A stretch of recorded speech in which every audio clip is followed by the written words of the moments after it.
dirindukan tapi ditakuti. Takuti. Seperti itu. Jadi sampai sekarang ini baik surga maupun neraka itu masih kosong. Shalom pemirsa yang saya kasihi, jumpa kembali bersama Yusman Legawa Channel atau JL Channel. Saya berharap saudara semua dalam keadaan baik, sehat, dan senantiasa di dalam kasih kemurahan Tuhan. Hari ini saudara, saya bersama seorang hamba Tuhan yang baik dan rendah hati, Pastor Eka Agus Budianto. Shalom, shalom Pak Yusman. Shalom, Master of Missiology, STT Yogyakarta ya. Betul, iya Pak. Ya. Nah, tema kali ini perbincangan kita adalah berbicara tentang di balik pintu kedua. Apa itu? Sebetulnya tema hari ini itu akan menjawab beberapa pertanyaan-pertanyaan saudara selama ini. Ya, biarlah kiranya apa yang akan disampaikan nanti benar-benar akan menjadi jawaban yang lengkap buat kita semua. Nah, pemirsa, ini tema yang saya anggap sangat penting bagi semua orang. Kenapa penting? Karena banyak orang itu yang merindukan perkara-perkara ini. Sungguh hatinya rindu untuk dapatkan perkara ini. Tetapi juga sekaligus ini hal yang menakutkan. Ya. Tidak sedikit orang takut, saudara. Jadi lucu, rindu hatinya tapi takut untuk merealisasikan. Nah, apa itu pintu kedua? Bicara pintu kedua berarti ada pintu satu. Apa pintu satu, apa pintu dua, dan mengapa itu demikian? Marilah kita akan dengarkan pemaparan dari hambanya, Pastor Eka. Silakan Pak Eka. Ya, puji Tuhan. Terima kasih Pak Yusman. Terima kasih kepada semua pemirsa ya.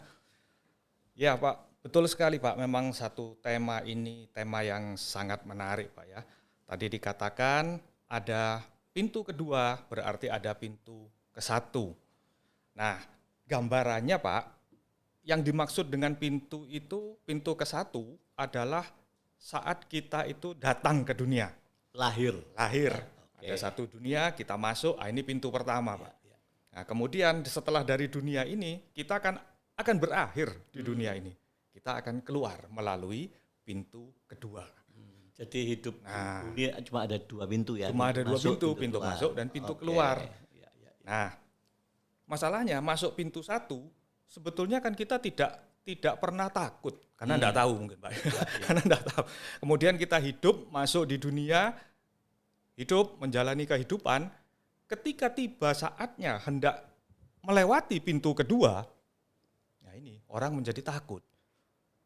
Rindu. Kenapa? Karena dikatakan bahwa setelah kita mati kita bisa masuk surga atau masuk neraka. Wah, kepingin ke surga.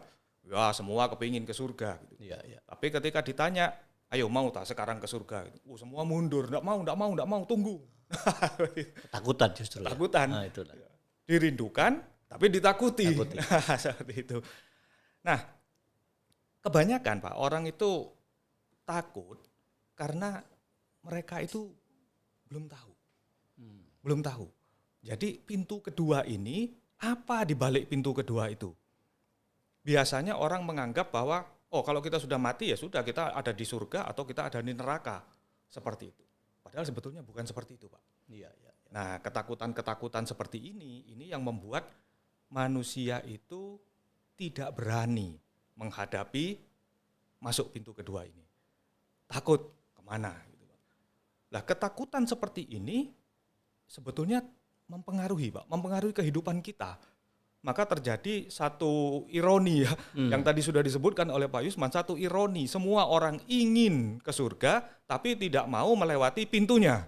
Loh, gimana caranya? Tidak mungkin. Ya, nah semoga dalam pembahasan ini nanti kita bisa lebih jelas mendapatkan gambaran. Ya, Karena mau tidak mau pintu itu adalah pintu kematian. Pintu kematian. Satu-satunya jalan. Satu-satunya jalan dan harus dilewati. Supaya kita tidak takut lagi. Gitu, ya. Nah, kita akan mengambil atau kita akan mendasari pembicaraan kita dari ayat firman Tuhan Pak ya. Dari 1 Tesalonika 4. Saya bacakan ya Pak Eka. Oh ya, baik Pak. 1 Tesalonika 4 ayat 13 sampai 15. Betul. Selanjutnya kami tidak mau, saudara-saudara, bahwa kamu tidak mengetahui tentang mereka yang meninggal, supaya kamu jangan berduka cita seperti orang-orang lain yang tidak mempunyai pengharapan. Karena jikalau kita percaya bahwa Yesus telah mati dan telah bangkit, maka kita percaya juga bahwa mereka yang telah meninggal dalam Yesus akan dikumpulkan Allah bersama-sama dengan Dia. Ini kami katakan kepadamu dengan firman Tuhan. Kita yang hidup, yang masih tinggal sampai kedatangan Tuhan, sekali-kali tidak akan mendahului mereka yang telah meninggal. Nah, Pak, dari ayat ini Pak yang kita baca tadi, ayat 13-nya itu jelas kan Pak ya, dikatakan bahwa selanjutnya aku tidak mau kamu tidak mengetahui tentang orang yang meninggal. Kenapa? Supaya kamu tidak berduka cita seperti orang-orang yang tidak memiliki pengharapan. Jadi firman Tuhan mengatakan kepada kita bahwa kalau kita tidak tahu tentang kemana mereka yang meninggal dan kemana kita setelah meninggal, maka kita akan berduka cita seperti orang yang tidak mempunyai harapan. Nah, kemudian poin yang sangat penting yang kedua itu ada di ayat yang ke-15 Pak. Dikatakan bahwa kita yang hidup, yang masih tinggal sampai kedatangan Tuhan, sekali-kali tidak akan mendahului mereka yang telah meninggal. Jadi kalau begini, berarti nanti kita itu akan memasuki surga atau neraka barengan Pak. Sama-sama, karena yang sudah mati itu masih ada di suatu tempat, masih menunggu, sementara sampai terjadinya rapture nanti, terjadinya kita semua berkumpul, baru kita akan masuk ke surga atau neraka. Jadi sampai sekarang ini, baik surga maupun neraka itu masih kosong. Belum ada isinya Pak. Masih kampanye ini. Mereka kampanye, yang iblis kampanye untuk masuk neraka, surga juga kampanye untuk mencari pengikut. Kitalah yang mengkampanyekan surga ini seharusnya Pak. Iya. Sudah benar Pak. Ya. Kalau surga neraka itu disebutkan masih kosong kan? Ya. Betul, ya. Lalu kemana mereka menuju? Nah, betul. Kan ada exit 1, exit 2 itu mengarah kemana mereka ini? Oh iya, betul. Wah, luar biasa. Pak Yusman masih ingat ini. Exit 1, exit 2 tadi, banyak orang menganggap itu surga dan neraka. Pak, ya. Nah, sebetulnya bukan Pak. Jadi karena kita akan bersama-sama, sebetulnya kalau kita meninggal, orang sekarang ini meninggal, itu ada di suatu tempat yang dikatakan di dalam Lukas 23 ayat 43. Lukas 23 ayat 43, ayat 43. Ya. Kata Yesus kepadanya, "Aku berkata kepadamu, sesungguhnya hari ini juga engkau akan ada bersama-sama dengan aku di dalam Firdaus." Di dalam Firdaus. Jadi kita kalau meninggal sekarang ini Pak, itu kita yang bersama-sama dengan aku atau bersama-sama dengan Tuhan Yesus, itu akan menuju ke suatu tempat yang namanya Firdaus. Langsung ya? Langsung ke Firdaus. Nah inilah gambaran tadi, ada exit 1, exit 2. Exit 1 ya kita anggaplah di atas Firdaus. Kemudian ada exit 2, orang yang tidak bersama-sama dengan Tuhan Yesus, itu masuk ke yang namanya Hades, Pak. Itu arah yang kedua tadi. Arah yang kedua. Exit 1-nya Firdaus, exit 2-nya Hades. Nah, Hades ini yang sering disalahartikan sebagai neraka. Sebetulnya bukan, Pak. Sebetulnya bukan. Jadi sebetulnya yang diterjemahkan neraka oleh bahasa Indonesia itu kurang lengkap. Karena ada 4 tempat yang sama-sama diterjemahkan neraka. Ya. Nah, sebetulnya 4 tempat itu adalah, nah ini Pak, namanya yang pertama itu Gehenna, yang kedua itu Tartarus, yang ketiga Abyssos, yang keempat Hades. Nah ini, bedanya ini, tidak banyak orang tahu ini. Ya, iya justru itu. Nah, Gehenna Pak, Gehenna ini terjemahannya adalah lautan api yang menyala-nyala. lautan api yang menyala-nyala. Jadi Gehenna inilah sebetulnya terjemahan yang paling tepat untuk kata neraka itu. Karena ini adalah siksa kekal, siksa yang sangat berat itu. Tetapi tempat Gehenna ini tidak pernah ditujukan untuk manusia sebetulnya. Jadi Gehenna ini sebetulnya adalah tempat penghukuman untuk iblis, untuk malaikat yang tidak taat itu. Ini Gehenna. Kemudian ada yang namanya Tartarus. Ya. Nah, Tartarus ini adalah satu tempat di mana iblis-iblis yang terkuat, iblis-iblis yang sangat tinggi peringkatnya, itu sedang ditahan. Dari mana dasarnya kita bisa lihat dari Yudas 1 ayat 6, kalimat yang pertama. Yudas 1 ayat 6. Yudas 1 ayat 6, kalimat yang pertama. Dan bahwa ia menahan malaikat-malaikat yang tidak taat pada batas-batas kekuasaan mereka. Ya, jadi ini adalah satu tempat di mana malaikat yang tidak taat, yaitu iblis, yang terkuat itu sedang ditahan, Pak. Jadi ini tempat tahanan mereka. Tempat tahanan mereka. Nanti mereka ini akan dilepas di dalam masa aniaya besar. Setelah rapture. Sebentar nanti kita akan jelas, semakin jelas, Pak. Nah, kemudian yang berikutnya itu ada yang namanya Abyssos. Abyssos ini terjemahannya adalah jurang yang tidak berdasar. Jurang tidak berdasar, sumur yang tidak berdasar, kadang-kadang seperti itu terjemahannya. Nah, Abyssos ini adalah juga tempat iblis, juga tempat malaikat-malaikat yang tidak taat, tetapi kalau di Tartarus tidak bisa keluar masuk, di Abyssos ini malaikat-malaikat yang tidak taat itu bisa keluar masuk, Pak. Oh. Jadi masih bisa keluar. Ini yang ganggu manusia itu ya? Betul sekali. Jadi kita yang ada sekarang, yang kita hadapi, yang mencobai kita, itu adalah iblis-iblis yang ada di Abyssos. Makanya di dalam firman Tuhan, Paulus juga mengatakan bahwa pencobaan-pencobaan yang kita alami adalah pencobaan biasa, tidak melebihi kekuatan kita. Jadi sesungguhnya kalau kita bersama dengan Roh Kudus, tidak ada pencobaan apapun yang tidak bisa kita lawan. Karena yang dihadapi yang levelnya di dalam Abyssos. Levelnya bukan level yang Tartarus. Iya, bukan di level Tartarus. Bukan jagoannya ya? Bukan jagoannya, itu masih belum jagoannya. Nah, makanya kalau kita mungkin berdoa, kita mengusir roh jahat, itu yang paling tepat sebetulnya kita lemparkan ke dalam jurang tidak berdasar. Aku lemparkan engkau ke dalam Abyssos dalam nama Tuhan Yesus. Jangan dilempar ke, ini ada rumah kosong di sebelah, kamu ke sana gitu. Jangan, Pak. Nah, itu Abyssos. Yang Gehenna tadi? Gehenna tadi masih kosong. Itu adalah tempat penyiksaan kekal. Lautan api yang menyala-nyala. Nah, ini nanti kita akan bahas lagi lebih jauh, lebih jelas. Nanti setelah melewati beberapa tahap, semua iblis ini akan ditawan, kemudian dilemparkan ke dalam Gehenna. Ya. Tujuan Tuhan tidak satu pun dari manusia yang ikut ke dalam Gehenna ini. Jadi Gehenna, Tartarus, Abyssos tidak disediakan buat manusia. Tidak disediakan buat manusia. Nah, yang keempat, ini yang tadi kita katakan, exit kedua adalah Hades. Hades ini adalah tempat roh dan jiwa orang yang meninggal yang tidak bersama-sama dengan Yesus.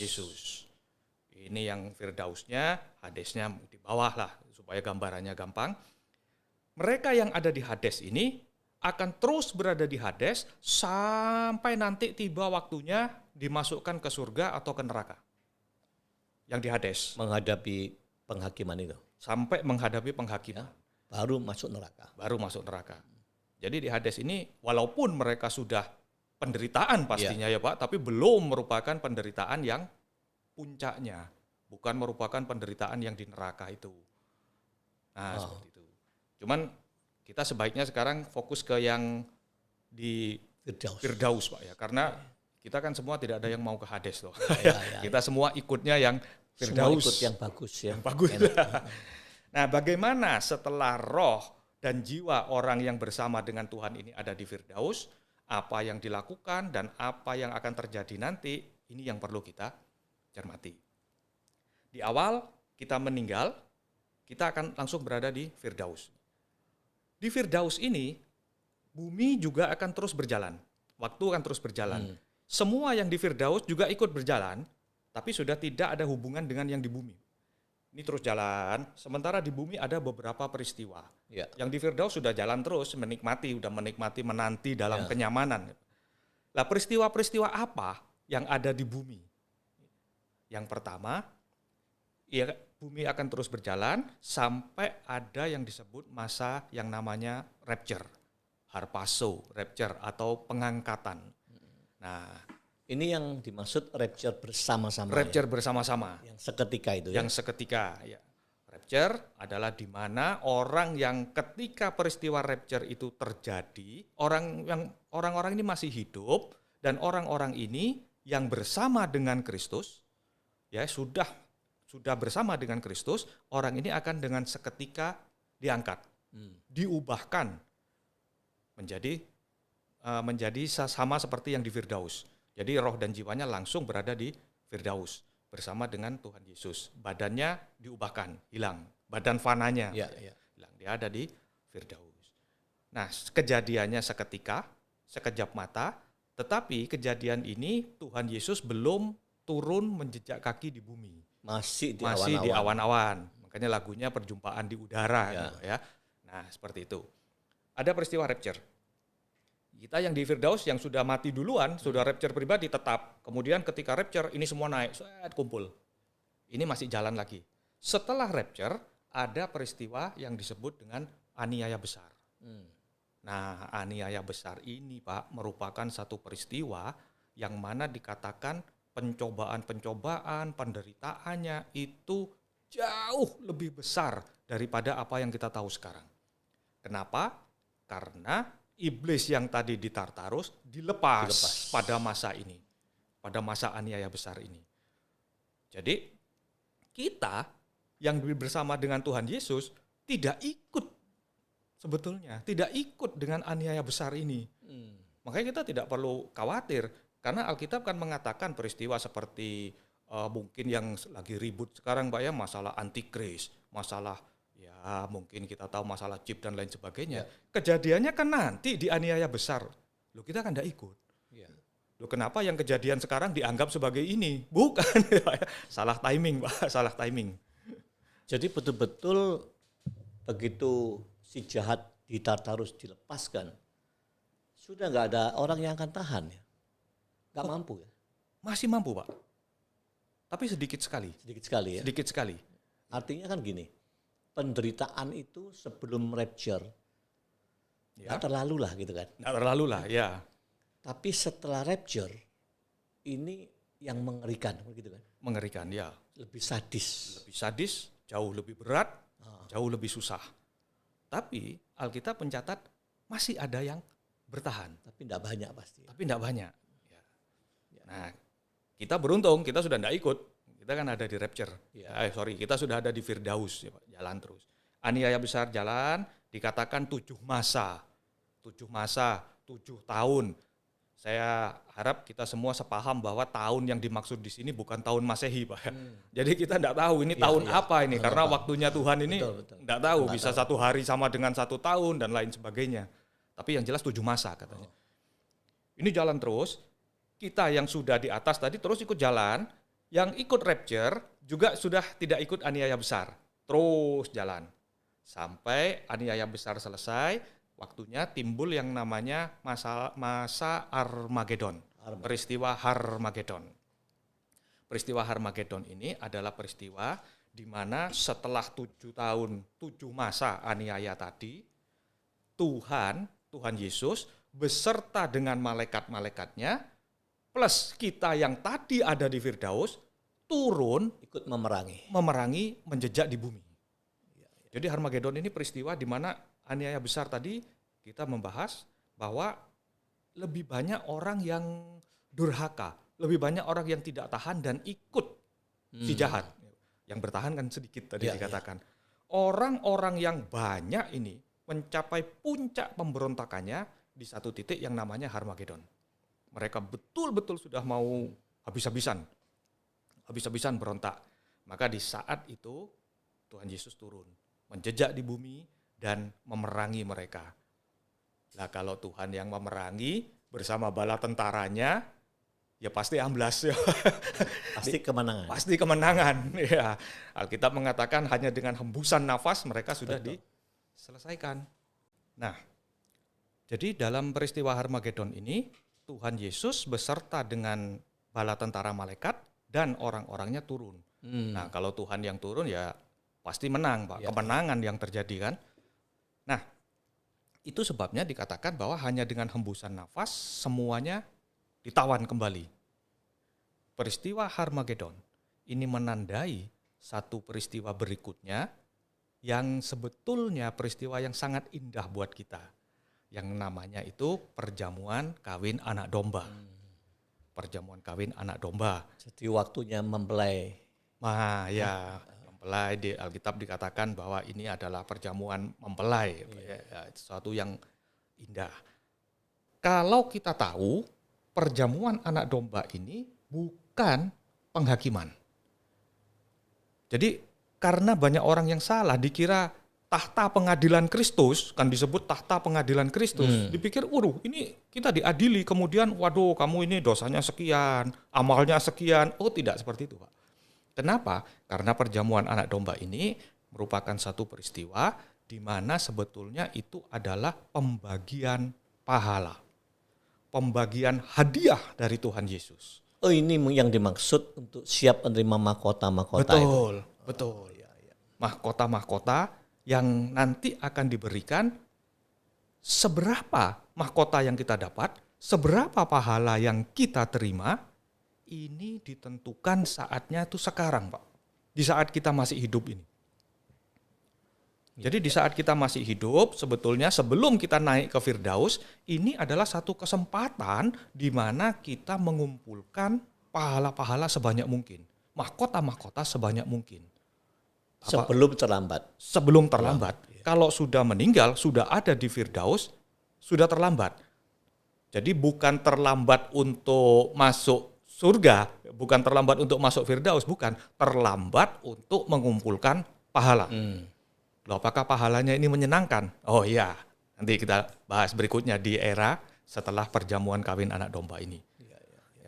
Jadi perkawinan anak domba ini kita harus betul-betul tahu bahwa perkawinan anak domba ini adalah Tuhan membagi-bagikan hadiah, membagi-bagikan pahala, yang mana pahala ini itu akan berguna ketika kita memasuki satu era setelah perjamuan anak domba. Itu adalah era kerajaan damai, pemerintahan Kristus. Kristus yang memerintah, satu kerajaan yang mana kerajaan ini damai, dan kembali dikatakan di dalam Alkitab 1000 tahun damai. Itu yang disebut ikut memerintah bersama. Ikut memerintah bersama di dalam kerajaan 1000 tahun damai ini. Sekali lagi 1000 tahun relatif. Ya, kita tidak tahu, bisa lebih lama, jauh lebih lama dari itu. Tapi masa pemerintahan Kristus ini adalah masa yang paling indah, Pak. Kenapa masa ini paling indah? Kita tadi sudah menunggu di Firdaus dengan nyaman, kemudian melewati perjamuan anak domba, diberi pahala.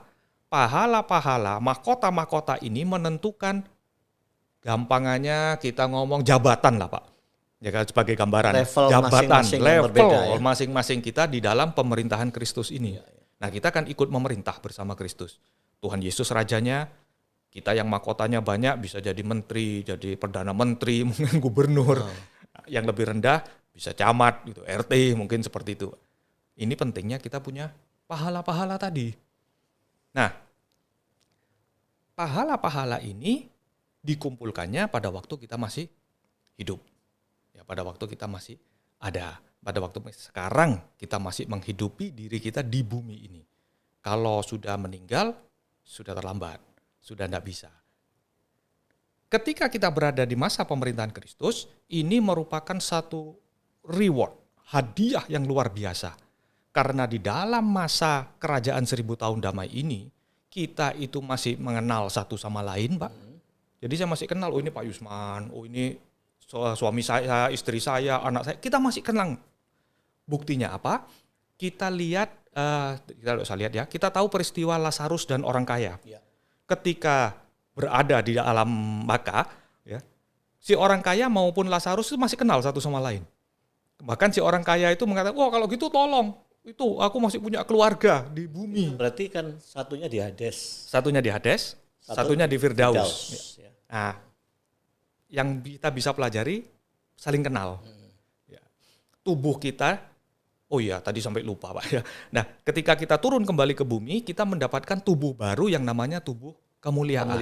Nah, karena kita punya tubuh kemuliaan yang dikatakan bisa disentuh, bisa dirasakan, maka itulah kita masih menikmati kehidupan sama seperti kita sekarang.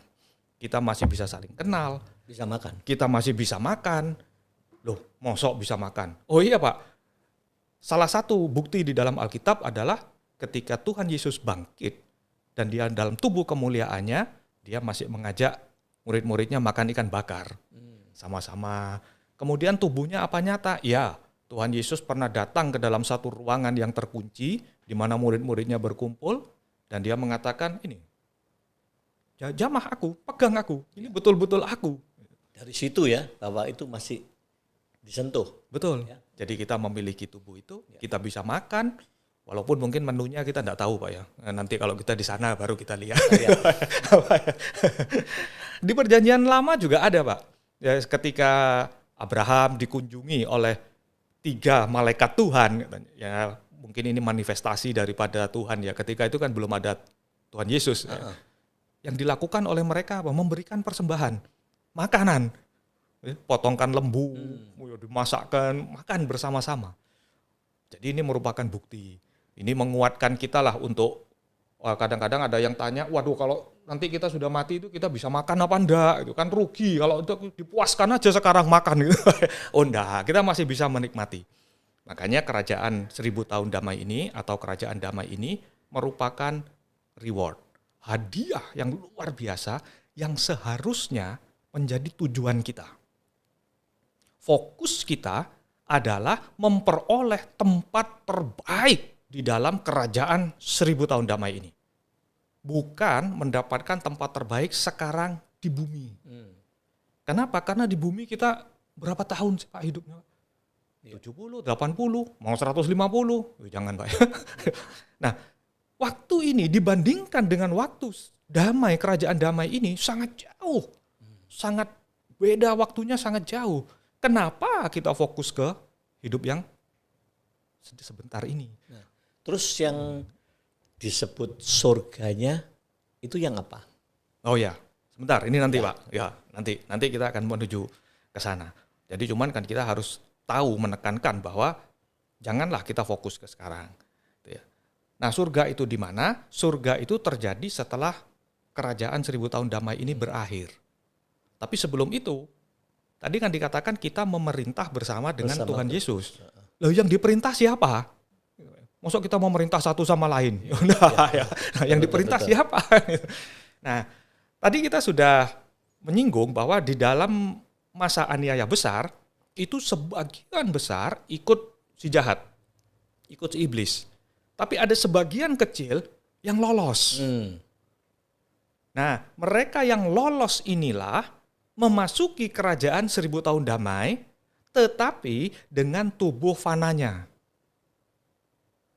Jadi kan kita yang dari Firdaus turun ke bumi dengan tubuh kemuliaan. Yang lolos dari aniaya besar, ini tetap lolos seperti manusia kita sekarang, dengan tubuh fana kita. Tentu jumlahnya kecil. Karena dikatakan kecil sekali jumlahnya. Berapa? Ya enggak tahu kita. Sejumlah kecil inilah yang akan menjadi jemaat atau menjadi rakyat ya tanda petik yang nantinya kita perintah. Jadi mereka yang lolos dari aniaya besar ini akan seperti gambarannya seperti Taman Eden zaman dulu Pak. Ada perbedaan ya? Ada perbedaan. Mereka punya tubuh fana, mereka masih kawin-mengawin, mereka masih berkembang biak lagi dan memenuhi bumi lagi dalam masa 1000 tahun tanda petik ini, tahunnya yang tanda tahu ini. Kita yang ikut rapture itu yang akan ikut memerintah. Ikut memerintah mereka. Mungkin kan ini kerajaan 1000 tahun damai ya, di dalam kitab Yesaya dikatakan singa dan domba bisa makan bersama. Kenapa? Karena ada kita yang mencegah kejahatan terjadi. Kita kan sudah punya tubuh kemuliaan ya. cepat Pak ya, gesit dia kemana-mana. Gitu. Di periode itu orang sudah tidak saling mengenal ya. Yang Misalnya gini, oh ini anakku, ini istriku. saling mengenal Pak. Masih ya? Masih saling mengenal. Dengan dasar tadi Lazarus dan orang kaya itu. Ya. Makanya jadi ini kerajaan damai ini merupakan suatu kehidupan yang sangat indah buat kita yang bersama dengan Kristus. Reward, hadiah kita selama kita taat, selama kita hidup berkenan dengan Tuhan di masa kehidupan kita sekarang sebelum kita meninggal atau rapture, ini mendapatkan hadiahnya di kerajaan damai. Jadi dari sini kita bisa betul-betul ngerti Pak ya bahwa sekarang ini loh kita ini harus berjuang untuk 1000 tahun damai. Sama keluarga kita masih kenal, sama keluarga kita masih bisa menikmati. Makanya kalau sekarang ya ada ndak enaknya sedikit, taatlah sama Tuhan, kumpulkan pahala. Disakiti orang, mungkin kita merasa ndak nyaman, ada orang yang menuduh dan lain sebagainya. Ya sudahlah, aku relakan, aku ampuni. Kenapa? Ngumpulin pahala untuk 1000 tahun damai. Nah, oke, ini ngomong yang enak-enak Pak ya. Sekarang ngomong yang di bawah tadi, yang ndak enak tadi. Iblis yang di Tartarus kan dilepas di masa aniaya besar. Betul. Ketika selesai masa aniaya besar, Armageddon, iblis ditawan kembali, dimasukkan kembali ke Tartarus lagi Pak. Di Armageddon itu? Setelah Armageddon, ya. Sesudah Armageddon. Ya, Armageddon itu menandai peristiwa satu perjamuan kawin anak domba yang indah. Yang tidak indah buat iblis adalah mereka ditawan lagi. Ditawan lagi di suatu tempat lagi, sampai masa pemerintahan Kristus selesai. Jadi masa kerajaan damai ini selesai, dan ini dicatat oleh Alkitab bahwa mereka akan dilepas lagi untuk waktu yang singkat. Kita tidak tahu seberapa singkat. Setelah masa pemerintahan Kristus. Setelah masa pemerintahan Kristus selesai. Dilepas lagi untuk waktu yang singkat. Kemudian setelah masa yang singkat itu selesai, ada peristiwa yang namanya Gog Magog di dalam Alkitab. Ini bisa dikatakan kiamat kedua lah, mau kiamat kedua ya. Di peristiwa Gog Magog ini, iblis beserta dengan beserta dengan arwah-arwah orang yang ada di Hades tadi, itu ditawan, diikat, dan masuk ke dalam kursi penghakiman tadi, dan mereka akan dilemparkan ke dalam Gehenna. Jadi setelah Gog Magog, mereka akan dilemparkan ke dalam Gehenna. Bagaimana dengan yang di 1000 tahun damai? Ketika selesai masa Gog Magog, semua yang ikut Tuhan Yesus akan masuk ke surga. Jadi tadi itu Firdaus dan Hades itu ya tempat sementara. Tempat sementara. Ya. Yang Firdaus menuju finalnya ke surga. Yang Hades finalnya menuju Gehenna, menuju neraka. Ya neraka itu. Neraka ya.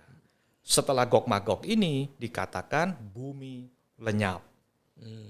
Bumi lenyap. Ya lenyap kita tidak tahu, kita kembali ke surga, kembali ke neraka, kembali ke Bapa. Jadi Armageddon itu masih di bumi. Kerajaan pemerintahan Tuhan Yesus, kerajaan damai masih di bumi. Masih di bumi. Armageddon itu tidak memusnahkan bumi, belum. Kita menikmatinya masih di bumi. Reward kita itu menikmatinya di bumi. Nah, setelah di surga dan neraka, itu kita sudah tidak saling kenal satu sama lain, Pak. Jadi sudah, mungkin kan sekarang ini kita kan punya serpihan-serpihan roh Allah di dalam hidup kita. Setelah masa nantinya masuk surga, masuk neraka, ini semua kembali kepada Sang Khalik, kepada Sang Pencipta. Nah, itu setelah itu ya bumi lenyap. Bumi lenyap. Sudah tidak ada ceritanya, selesai. Ya, sudah selesai.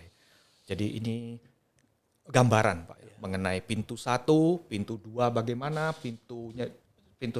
keluar 1, keluar 2 itu seperti apa, sehingga harapan kita tentunya setelah kita mengerti gambaran ini, kita tidak lagi takut dalam menghadapi pintu kedua ini. Karena kita tahu kemana kita menuju. Kita tahu kemana kita dan apa yang akan kita alami setelah kita melewati exit 1 tadi. Ya, oke. Jadi setelah kita mendengar penjelasan dari Pak Eka, saudara, ada yang harus kita garis bawahi. Jadi begini, inilah kesempatan terbaik saudara dan saya, kita semua ini, ya. Targetnya apa? Target kita harus bersama-sama rapture.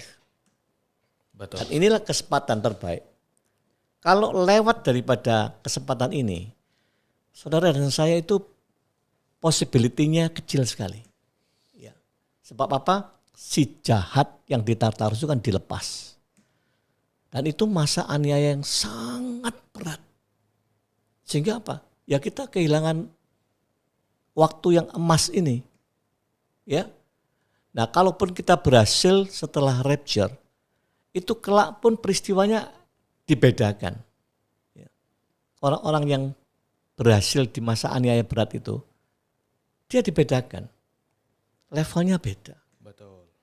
Nah, saudara, sekali lagi mari kita wise, ya, bijaksana. Jangan terus terkuras oleh pemikiran hal-hal yang fana. Ya. Pikirkan yang tidak kelihatan, yang di atas. Sebab itu kekal.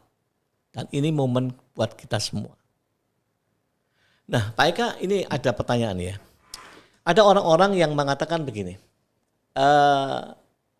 enak kita bertobat lalu langsung mati, kan enak langsung masuk Firdaus. Sekarang Mas santai-santai aja dulu, nah, ya seneng-seneng. Nanti pada detik kita mau mati, kita bertobat. Betul, betul. Kan langsung masuk Firdaus. Langsung masuk Firdaus, iya. ya. Gimana Pak Eka ini menanggapi ini kita? Iya, iya. Hati-hati, mungkin ada di antara pemirsa yang punya pertanyaan sama dengan ini ya. Oke. Ya Pak, memang kita sering mendengar hal itu. Wah, sekarang kan aku masih muda, aku menikmati dulu lah ini. Nanti kalau sudah waktunya lah baru rajin ke gereja, baru bertobat. Gitu, Pak. Banyak itu. Oh, banyak sekali, banyak kita jumpai. Kalau buat saya Pak, ini kebalik. Kebalik, kenapa? Fokus ini tadi yang mengatakan seperti itu kan fokus kepada kehidupan kita yang sekarang. Bukan fokus kepada kerajaan damai tadi. Itu. Nah, sesungguhnya selama kita hidup, ini kan merupakan kesempatan untuk kumpulkan pahala tadi. Ya. Untuk kumpulkan sebanyak mungkin hadiah pahala di kehidupan 1000 tahun damai. Nah, kalau seseorang masih hidupnya masih belum beres, kemudian tiba-tiba bertobat dan meninggal, apakah dia selamat masuk Firdaus? Iya, selamat Pak. Tapi tidak sempat ngumpulin pahala. Jadi nanti pada waktu perjamuan anak domba, dia nggak dapat pahala. Mungkin di dalam masa pemerintahan Kristus, jadi tukang sapu mungkin ya. jadi seperti itu. Nggak punya jabatan ya? Nggak punya jabatan. Kata Pak Rasul Paulus itu ada ayat yang mengatakan bahwa mereka selamat tetapi seperti baru keluar dari api. Nggak punya apa-apa. Compang-camping. Compang-camping, nggak punya apa-apa. Rugi sebetulnya. Ya, jangan ada Anda yang mau rugi. Anda semua harus kumpulkan pahala. Dari awal kita bisa kumpulkan sebanyak mungkin. Amin. Saudara perhatikan itu ya. Oke. Lalu ada lagi ini pertanyaan dari orang-orang, ya ini orang-orang percaya nih. Kan kita ini ngomongnya dalam perspektif iman Kristen kan ya. Ya. Bagaimana dengan doa setelah kematian? Oh iya. Ya, ada 40 hari, ada 100 hari. Lalu kalau tidak melakukan itu merasa berdosa. Ya. Nah ini kebenarannya gimana? Ya, betul Pak. Oke, itu juga suatu kebiasaan yang sangat banyak kita jumpai, Pak. Ya, betul. Nah, Pak, kalau kita mengacu kepada firman Tuhan dalam Lukas 23 ayat 43 tadi yang kita baca, Tuhan Yesus mengatakan kepada penjahat yang di sebelahnya, hari ini juga engkau akan berada bersama-sama dengan aku di Firdaus. Nah, Tuhan Yesus tidak mengatakan, kamu ya jalan-jalan dulu. Nanti 7 hari keluar dari rumah, 40 hari tak angkat ke Firdaus. Tidak. Jadi hari ini juga, artinya seketika itu juga. Ketika orang meninggal, seketika itu juga dia akan langsung berada di Firdaus. Sudah meninggalkan bumi. Sudah meninggalkan bumi, berada di Firdaus. Tidak ada lagi yang 40 hari, 100 hari baru diangkat, itu tidak ada. Nah lalu dikatakan, apakah kalau kita tidak melakukan doa-doa seperti itu, kemudian kita menjadi bersalah, berdosa dengan pengertian yang benar ini? Tidak. Tetapi kalau misalnya, aduh aku ini mau mengadakan, untuk apa? Harus benar-benar tahu tujuannya. Tujuannya cuman sekedar mengenang kebersamaan misalnya. Boleh. Bukan berarti ini tidak boleh dilakukan. Asal pengertiannya benar. Karena banyak juga orang yang sudah mengerti, kemudian mereka melakukan begini, loh Pak, 40 hari ini kami mengenang dia, bukan berdoa supaya dia selamat, tidak. Tapi kami mengenang kebersamaan plus syukuran. Karena orang, ya suami saya, papa saya, mama saya sudah berada di Firdaus bersama dengan Tuhan. Kita syukuran sama-sama dengan orang-orang di sekitar. Nah, kalau pengertiannya seperti ini, boleh-boleh aja Pak, silakan. Dan tidak ada rasa bersalah kan? Yang bahaya kan punya pengertian hari ini masih bisa sentuhan dengan rohnya. Nah, ya? betul. Sudah 40 tidak ada. kayak ke 100 hari. Iya. Firman sudah jelas mengatakan hari ini juga. Ya. Jadi, saya pernah tahu itu kadang-kadang masih dikasih semacam kayak tempat atau apa karenanya masih di sana selama 40 hari ya, seperti itu. Tidak ada. Ya, tidak ada. Jangan daripada Anda yang mendengar berita ini mempercayai bahwa selama 40 hari masih di rumah, masih di sekitar, enggak ada. Hari ini juga, seketika itu juga sudah di Firdaus. Ya. Satu lagi Pak Eka ini. Ya. Berkaitan dengan peringatan 40 hari dan 100 hari tadi ya. Kan ada orang tuh masih mempraktekkan. Terutama juga anak-anak Tuhan ini masih percaya. Yaitu apa? Praktek pemanggilan roh. Jadi misalnya gini, ada orang pintar tuh manggil rohnya engkongnya, ya, neneknya, atau mungkin suami istri yang sudah meninggal. Dipanggil, diajak dialog. Lalu mereka percaya. Dianggap memang rohnya masih ada, masih bisa bicara. Mereka alasannya gini, suaranya persis Pak. Gitu. Betul. Ya. Ini kan sangat berbahaya Pak. Saya setuju. Gimana Pak? Saya setuju Pak. Nah, ini merupakan suatu peristiwa yang sangat rawan. Memang, ini kalau bagi saya harus tegas mengatakan itu adalah tipuan iblis Pak. Kenapa tipuan iblis? Orang yang sudah ada di Firdaus maupun yang ada di Hades ini tidak punya hubungan dengan manusia hidup sebetulnya. Lalu bagaimana kok bisa ada orang yang katanya dipanggil kemudian muncul menyerupai? Kok ngerti peristiwa? Kok ngerti peristiwa ini? Nah, kita perlu tahu Pak bahwa iblis itu usianya kan jauh lebih tua dari manusia. Dan setiap ada manusia yang lahir sudah ada iblis di sebelahnya, di sekitar kita sudah ada. Dan iblis akan menugaskan satu iblis untuk mengawal kehidupan kita terus menerus. Salah satu tugasnya adalah mencatat apa saja yang kita lakukan, apa saja yang kebiasaan kita, kesukaan kita. Ini iblis punya data semua Pak. Iblis punya catatannya. Nah, ketika kita sudah tidak ada, sudah meninggal, atau orang tua kita sudah meninggal, iblis kan masih punya catatannya. Nah, dia bermain-main dengan itu. Dia bermain-main dengan itu. Jadi yang datang, yang muncul, itu sebetulnya adalah iblis yang menyamar.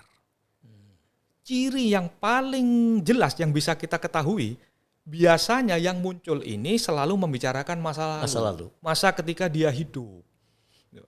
Kenapa? Karena iblis punya catatan ini kan ke masa lalu. Dari dia lahir sampai dia meninggal. Setelah meninggal ke depan, enggak punya iblis.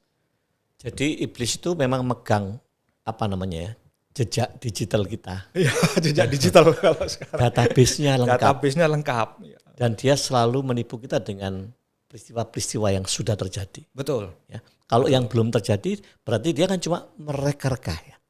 Mereka-reka. Ya. Kan dia tidak maha tahu. Tidak tahu. Gitu loh, dia tidak tahu. Ya. Makanya seringkali kalau kita dengar ada mungkin engkong kita, mungkin mama kita atau siapa yang datang, itu yang dibicarakan ya gitu. Oh, kenapa minta bakmi? Loh bakmi. Oh, sungguhan loh. Kenapa kok bisa tahu kamu naik sungguhan? Itu minta bakmi yang di Kembang Jepun, spesifik. Kenapa dia tahu? Loh, iblis tahu kesukaannya itu. Nah, tujuan dari iblis adalah mengikat kita yang masih hidup ini supaya mempercayai hal seperti itu. Nah, ketika kita mulai percaya, maka itu adalah merupakan suatu kekejian bagi Tuhan. Kan membuat iman kita jadi goyah. Betul. Dalam hal ini, saya harus tegas Pak, bahwa itu adalah tipuan iblis. Itu adalah pekerjaan dari si jahat untuk membuat kita terikat kepada mereka. Loh kenapa? Kok bisa seperti itu? Ya. Orang yang dipanggil, arwah yang dipanggil ini, Pak, ini sebetulnya adalah penyamaran. Karena iblis itu kan bisa menyamar sebagai apa saja, baik itu wajahnya, tubuhnya, maupun suaranya. Nah, yang perlu kita tahu adalah bahwa iblis itu usianya sudah sangat tua. Sudah jauh lebih berpengalaman daripada manusia, ya Pak ya. Nah, setiap manusia yang lahir di bumi ini itu iblis sudah langsung punya anak buah yang membarengi, Pak, yang ada di sekeliling orang yang baru lahir ini untuk mencatat semua aktivitasnya, semua kesukaannya, semua kebiasaannya itu dicatat. Maka iblis punya semua data, catatan daripada si A, si B, si C. Ketika harus mengerjakan sesuatu tipuan ini, dalam hal ini pemanggilan roh atau pemanggilan arwah ini, misalnya kita memanggil kakek kita, nenek kita, muncul, coba biasanya yang dibicarakan adalah masa lalu. Flashback ke masa ketika dia masih hidup. Ini yang membuat kita yang masih hidup, anak putunya ya, anak cucunya jadi percaya, lu sungguhan kok, itu pasti kakek. Kenapa? Dia minta mie di Kembang Jepun, lo kok tahu, ya kok jelas, kok pasti. Nah, iblis punya catatannya. Tapi iblis ini punya catatan hanya dari lahir sampai kepada meninggalnya. Masa depan iblis tidak tahu. Jadi gambarannya seperti apa setelah si A ini meninggal, iblis tidak tahu. Nah, ini yang seringkali berarti kan gini, iblis itu tahu dari kita lahir sampai hari ini kita hidup. Sampai hari ini, dia tahu sampai nanti kapan kita meninggal ini. Ya. Tapi kan masa depan kita yang mau dibaca sama dia, ya, itu kan dia menipu. Iya, tidak tahu dia. Iya kan? Dia menipu. Iya. Iblis tidak tahu masa depan, plus iblis tidak tahu isi hati kita, pikiran kita. Betul. Tidak tahu. Nah, saudara, ini pesan penting. Oleh sebab itu, jauhilah ramalan-ramalan.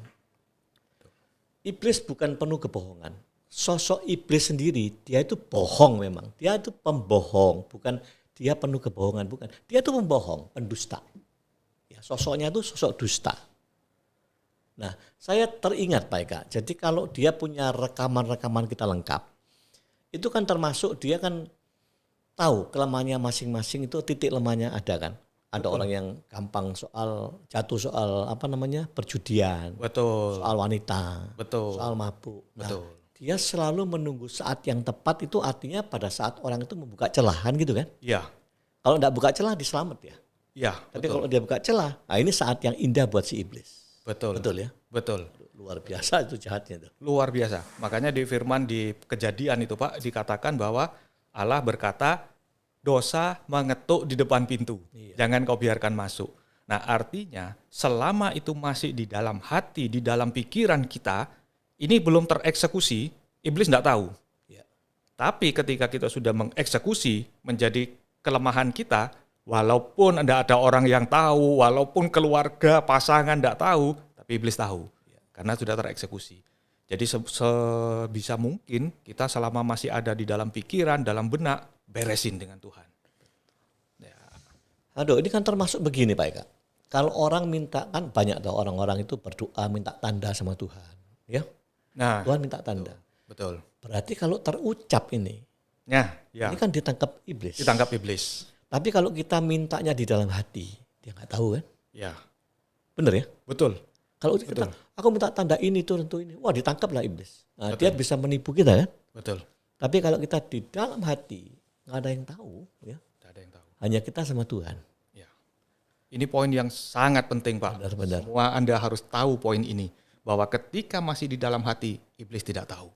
Makanya di dalam Mazmur 5 ayat 4 atau Mazmur 4 ayat 5, saya kebalik mungkin, nanti bisa dilihat. Dikatakan bahwa kalau engkau merasa marah atau engkau merasa geram dan lain sebagainya, tidak apa-apa, tetapi tetaplah diam. Jadi artinya kita boleh mengeluh, kita boleh marah, itu dalam hati Pak. Kalau kita mengucap, seperti yang Pak Yusman katakan, kita mengucap, iblis langsung tahu, oh ini kelemahan kita. Kalau kita teriak, Tuhan, aku kok sakit terus sih, oh iblis tahu, oh kamu sedang di masa sulit dalam kesehatanmu. iblis bisa bertambah amunisi untuk serang kita di titik di mana kita lemah. Tapi kalau kita dalam hati, cuman kita dan Tuhan yang tahu. Wah, ya, inilah saudara, hati-hati dengan lidahmu. Hati-hati dengan ucapanmu. Jangan sembarangan. Sebab ini di alam terbuka ini, si iblis selalu menanti ini, ya. Menangkap ucapan-ucapanmu yang buruk. Dangerous. Saya pikir ini pemaparan yang luar biasa, sudah jelas buat kita semua, ya. Biarlah segala pemaparan ini menguatkan saudara semua, membuat kita waspada, berhati-hati. Ya. Oleh sebab itu sekali lagi, pikirkan, fokuskan perkara-perkara yang kekal, bukan yang di bumi saja. amin, amin. Mari kita berdoa. Bapa, di dalam nama Yesus Kristus, Tuhan Allahku yang berdaulat atas hidup kami mengucap syukur Tuhan kalau hari ini kami boleh menerima paparan yang begitu penting buat kami Tuhan. Dan banyak anak-anak-Mu yang tidak paham, tidak mengerti apa yang terjadi setelah kami memasuki pintu yang kedua itu, yaitu kematian. Kemana arah kami? Tapi biarlah lewat pemaparan ini kami lebih jelas. Kalau kami jelas, kami paham, maka seharusnya kami tidak takut. Dan kami mengerti apa yang harus kami buru, yang kami kejar. Amin. Kami rindu kematian kami ingin hidup kami di dalam Firdaus, bukan di dalam Hades.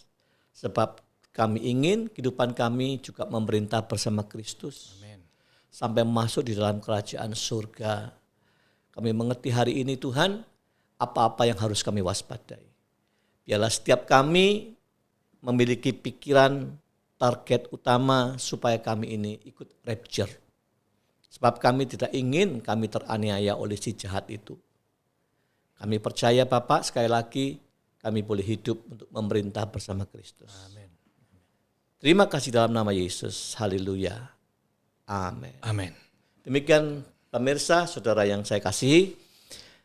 Biarlah kita akan bertemu kembali minggu depan di dalam tema yang berbeda.